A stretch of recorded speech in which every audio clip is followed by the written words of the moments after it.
Hello, everyone. I'm glad to be here giving this presentation in AFIKRA. Thanks, AFIKRA, for giving me this opportunity. Today, I would like to talk about specific chapter under the book, which is written by Fawwaz Traboulsi. And that particular chapter is about Dabke, and particularly that chapter has to do with Dabke rituals and transformations. So a little bit more about the book. The book written by Fawwaz Traboulsi in 2005, published first in 2005, is under the name In Can But Daktasha. And so my English translation may be not the best, but if you want to translate it literally, it would be if you want to fall in love. Now, a little bit about the writer. Fawwaz Traboulsi, he was born in Lebanon in 1941. His career included in being a writer, historian, translator, and journalist. If you look back on his education, we can notice he studied histories as well as political science as part of his degrees. And he's well known in general for his political orientation as a leftist and a writer in Lebanon. And as I mentioned in his book, In Can But Daktasha, he kind of discusses 5 things about popular culture. That's why there's 5 designated chapters. But in this presentation, I would like to focus on my favorite chapter that's related to Dabke. And we're gonna basically discuss what Dabke Today is as a common knowledge. Then we're gonna talk about more in depth, thinking about Fawwaz and other writers as well, how they believe the origins came of Dabke. Who are the key players? What are the key cultural characteristics? And finally, my favorite topic or subject is the key relationships that are formed because of Dabke. But before going in the depths, a small icebreaker or question. And so the title of the book comes from an Arabic proverb. It's only written part of it. And if you win, if you guess what's the end of that proverb, you get a chance to win a free Dabke lesson from the Boston Dabke Troupe. So I'll ask Rukaya if you have a guess. Maybe you still remember it. In Can But Daktasha. You think you know what that proverb ends? No. No worries. Yep. No. So that is a very well-known proverb in the past, and it goes as such: In Can But Daktasha, تاجر بالحرير الغرام يا عيني بده فلوس كتير. And so if we translate that to English, if you want to fall in love, trade in silk, love, my dear, needs a lot of money. And the idea here is that in the past, trading with silk was very important, and silk was very expensive. So those who traded or worked in that area were really kind of rich. And so that is where that saying comes from, and why Fawwaz Traboulsi selected it as a title. Now, going more in depth with the Dabke topic, and particularly that chapter, if we want to say just Dabke, the first thought that comes in mind, it's a line dance popular in the Levantine area or the Fertile Crescent, and that includes Iraq, Lebanon, Syria, Palestine, and Jordan.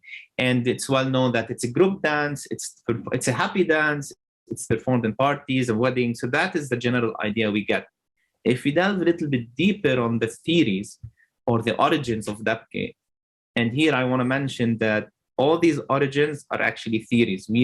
There's no validation of any of those theories to be correct. Those are just beliefs, what people believe. And one of them is, for example, comes from the theories that communities used to stomp to scare away the malicious spirits so that their seedlings would be protected, safe, and they would be able to grow. So that is, for example, one of the theories. But a more kind of accepted theory, again, not validated, but accepted, comes from the traditional house building, or as known as a dal'ona. So, for example, and in the past, when a villager, for example, the mud on the roof cracked and they needed to realign it, adjust that, what they would do, they would come out their house and then they would call dal'ona, which does not mean dala or ganish, that sense. It actually means, it comes from aun, which in Arabic means to support, to help. So what happens is that villager will say dal'ona, dal'ona, and all the other villagers nearby will hear that. They will all come, they will go to the roof, and then they will stomp to kind of remove those cracks and realign and fix that roof. So that is one of the most kind of known or let's say distributed kind of theories. Now let's go more in depth, try to go beyond that surface and to see what other writers, such as particularly Fawwaz in his book, discussed.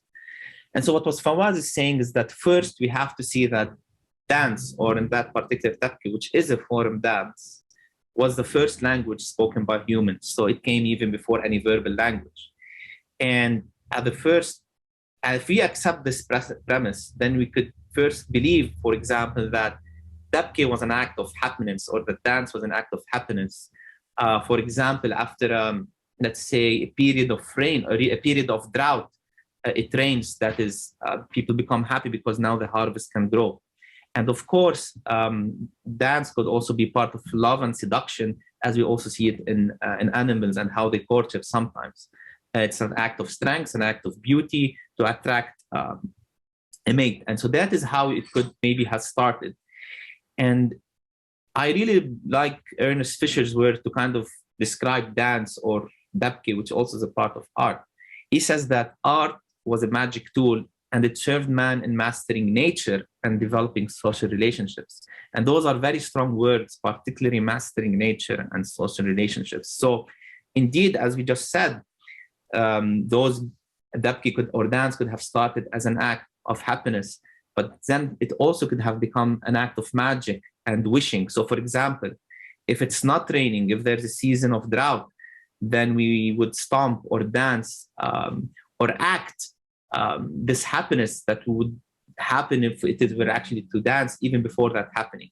Or even, especially nomadic man, when they used to hunt, we would act, for example, that the hunting was successful before actually going to hunting. So that movement, that dance actually became an act of wishing and magic. And now that those traditions were built, it became part of the ritual. And those rituals were not for something actually for fun and weddings and celebrations. Like, for example, we just said Dabke is observed these days, but it actually serves a purpose, a social magic, mastering, as well as social relationship between what we desire and what is actual reality, and how to change that reality, even if it's in a mental mind. So it transitioned from something of act of happiness and to become kind of a ritual. And those rituals really kind of actually, they satisfy the working purpose. And that is really best described by Karl, who said that dance does not differ from work. Dance does not differ from work in technique, but in quantity. So if we are now all to rise up, hold our hands and then start doing Dabke, we are really doing a kind of form of work, because we have to follow particular rhythm, we have to follow particular leader, and we have to be coherent, which is very similar to work, because especially work not in the past, where you had to do it as in groups, and there are certain pipelines that need to be met. There should have been a rhythm, there should have a dedication, there should have certain rules and regulations and the leader that's being followed. So that is what Karl is saying, is that dance is the same. We have to use the rhythm, we have to follow a particular leader. The only difference is that we're not producing an end product. And so that kind of work really kind of requires this kind of group synchronization. So one simple example is when they used to row the boat, they used to say, hey, la, hey, la. So the whole group has to synchronize in that particular rhythm in order to move the boat. And so indeed, Dabke and dance started as an act of happiness, transitioned to wishing and magic, but they also even serve a kind of a working purpose, especially for the primitive man. And now that we have a little bit more about the series of the origins of the rituals, it's nice to discuss who are the key players. We can divide the key players into 5, at least traditionally. There is the Al-Qaeda or Al-Lawih, which, for example, as you can see in the first figure in the middle, they could be holding, in this case, a masbaha, but they can also hold the shield, the sword. And interesting about the Qaeda is that, or Lawih, they set the rhythm, but they also have the right, or they also break that rhythm. As you can see to the figure to the right, is that now the leader of Al-Qaeda has really kind of doing his own moves in this picture, whereas the rest of the party is not doing the same. And this is where the role or the second key player comes into play, which is as-sanda. And in Arabic, al-sanad means like a backup or the support. And so the role of the sanad in this is to maintain the rhythm, especially when Al-Qaeda goes out of rhythm, so that al-sanda will maintain the rhythm for the whole team to follow. But then more importantly, he said the sanad helps then the Qaeda come back to the rhythm. And that is something really interesting because it kind of shows the social aspect and particularly the unity and the cohesion. So as we said, for example, Al-Qaeda is the exception, but he has to confirm again. So even if we break as individuals, we're coming back to affirm the whole group. And that's something how Dabke affirms and recreates the group. And at the end of the day, the rhythm needs to be set by the leader. So there is no unity without the lead, and there is no group without the leader. So that is a little bit on the social aspect. But there is also nature, human aspect that the other key players also serve. And that other key players are the mizmar, or the flute player, the tabir, or the drum player, and the poet, who usually, for example, recites, depending on the ceremony, was in a wedding, whether it's military, depending on the ceremony or the circumstances, the poet will have different verses. Second, it's very important to see the role of music in dance. Without music, there is no dance. Even it could be as simple as clapping our hands or stomping our feet. Music is essential. And not any music, particularly the mizmar is sought to recreate nature. And again, we go back to how Dabke and music are kind of related to the nature. The flute with its kind of, the sound replicates the rain, whereas the tabl, which is kind of more thunderous sound, recreates the thunder. So again, we see how humans and their musical instrument also as part of wishing and acting as part of the nature, a human aspect. So moving forward, it's also nice to kind of look at specific cultural characteristics that Dabke has. Alignment is key, as you can see, for example, in the top figure, either through the shoulders or holding hands. And one thing I really find interesting about the holding of the hands, that the way we hold hands in Dabke, which is like we directly point down to the ground, it really kind of shows a sense of equality. So if you can see the figure that shows, for example, President Obama's President Putin, you can see that Putin's hand is above. And that is usually, if you've read some verbal language, this is kind of gives an element of dominance, that if one person is dominating over the other because the hand is over that person.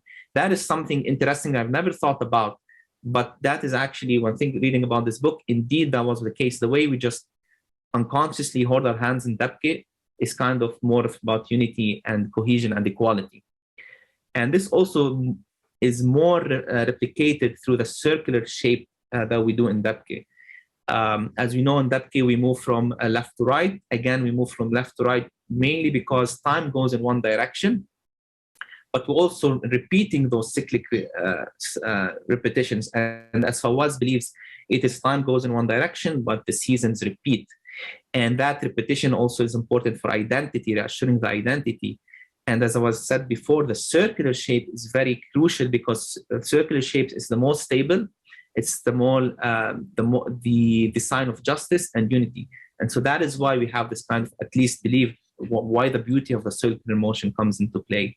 And again, the importance of the rhythm, maintaining that unity, even though the lawih might break it, they always come back to it. And that's, again, remember the role of the sanada to kind of maintain that rhythm, regardless if the group or the Al-Qaeda goes outside of the rhythm. And finally, the foot stomping is definitely something key, very important cultural characteristics. And the foot stomping is believed to actually come from the farmer's stand. So if you notice in Dabke, we always tend to move with our left foot. So we put our left foot in front of our right foot. And that is exactly how farmers actually stand when they're working in the land. And we will get more into that in the next slide. And before the next slide, I just want to mention briefly that there's also, in addition to cultural characteristics, there's also classifications that could become geography based on city or a village. There could be regions, for example. Certain families have even specific styles for their own Dabke. occasions such as wedding, military. One side interesting note I found is that our culture is probably the only culture that doesn't have dance for sad moments like funerals, for example. We have dance for all other occasions, but for that, for sad moments, we do not. Also, for continuing on classification, it could be classified based on performance, if it's only women or only men, also particular rhythms, as well as certain movements. And finally, to the last slide, which is my favorite slide, because it kind of highlights two really interesting key relationships that occur through this whole process of doing Dabke. And those two relationships are one, a horizontal relationship and a vertical relationship. So if you go to the horizontal relationship, it's really a relationship that's built between a human and human interaction. And again, we see that because of the circular formation, the holding of the hands, the synchrony we have to do during Dabke. And so that kind of builds the identity of the group. But there's also the vertical relationship that combines the human and the nature interaction. And for example, the jumping and the stomping we do in Dabke. So it's believed that the more you jump in the past, that basically your plants will grow higher. So that will affect the harvest. While the stomping is like you're demanding from the ground to open up and basically flourish and give you the harvest. So that is why those actions that the human nature interaction occurs through these actions. And again, we maybe should have mentioned it earlier, but the actual word Dabke in Arabic means to stomp. And it's very interesting that these two very nice relationships can be really expressed in this poster to your right. And this is the last thing I would like to share with you, because I found that even though when the artist, Abdurrahman, did this poster, he did not think about Dabke or what Dabke meant or any key relationships. His own objective was to kind of recreate a poster specifically for landing. So subconsciously, or that's what I think, that subconsciously these human interaction and human nature interaction are embedded within us that we don't notice when we express them. So this poster really shows how subconsciously all these elements come into play. So first, if you look at that poster, one thing that comes directly evident is that the human, the farmer at the front of the poster, is taking the again, most of that poster, again, to see the dominance of humans, the wishing, the magic that we want to be stronger than we are. You can look at the muscular body. Even more, you can look how his chin is up and how he is actually facing the sun, which now looks much smaller than him, and he's eyeing the sun. So this is the defiance or the nature-human interaction where we are strong. We want to defy the land, defy nature. We want to wish and be able to kind of stomp and get our harvest out. And even the tool, the pick that he's holding is much larger than in reality. Even though there is this kind of maybe kind of aggressive or kind of a demanding relationship between the nature and human, on the other side, you can see that there is also part of nature. You can see that he's barefoot. There's pigeons also included next to him. So there's also the interaction and relationship and being part of nature that also shows here. And there's also, of course, the identity that shows up in the kufi as well.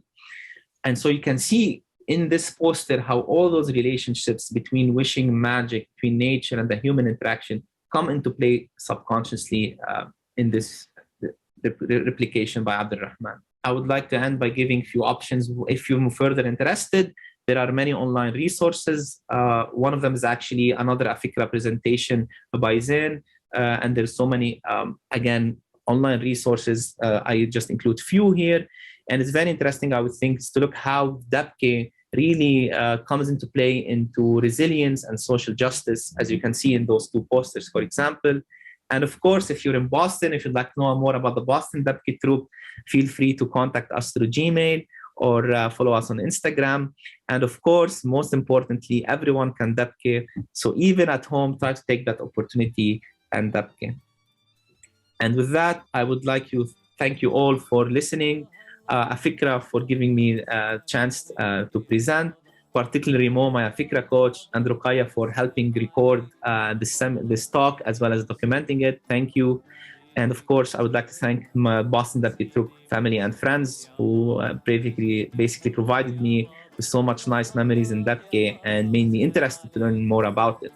And of course, if you're around or want to talk more about Dabke, feel free to contact me. I'm always ready. And yalla, that's Dabke. Thank you.